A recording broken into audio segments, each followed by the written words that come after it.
When I think of the Brandy Alexander, I think of my Aunt Kathy. It was her sipping one lounging poolside at a friend of the family's who gave me my first taste, when I was just a girl curious about the glamour of the adult world.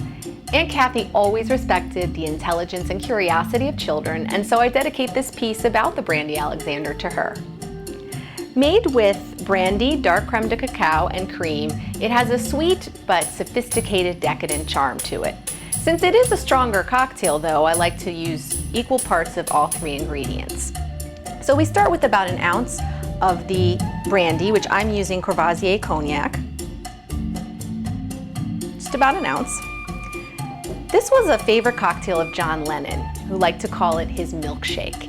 And he was said to drink quite a few of them during what people call his lost weekend period, the year and a half he spent in Los Angeles away from Yoko Ono.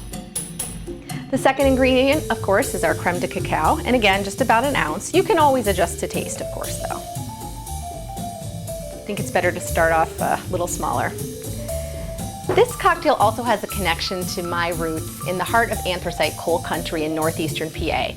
One popular theory of the origin of this cocktail is that it was created for the Lackawanna Railroad, who was holding a party at Rector's Restaurant in Times Square to celebrate the launch of their new Phoebe Snow advertising campaign. Phoebe Snow, of course, was the fictional character who wore all whites but never got sooty riding their trains because they burned anthracite, which was a cleaner burning coal. So Mr. Alexander was the bartender, and he was tasked with creating a white-hued cocktail for the occasion. He originally made it with gin and named it after himself. Somewhere along the line it got switched to brandy. So the last ingredient, of course, is the cream.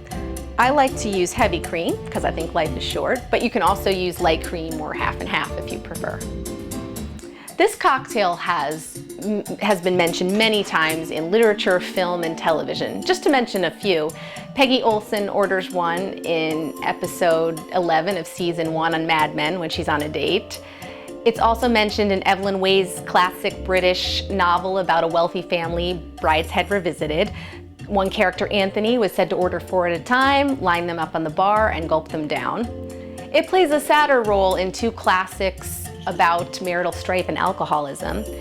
In the 1962 Jack Lemmon film, Days of Wine and Roses, the wife character Lee Remick begins her downward spiral drinking Brandy Alexanders. And in Edward Albee's play, Who's Afraid of Virginia Woolf, Martha's husband George reminisces bitterly about when he and Martha were first courting, how she would order Brandy Alexanders.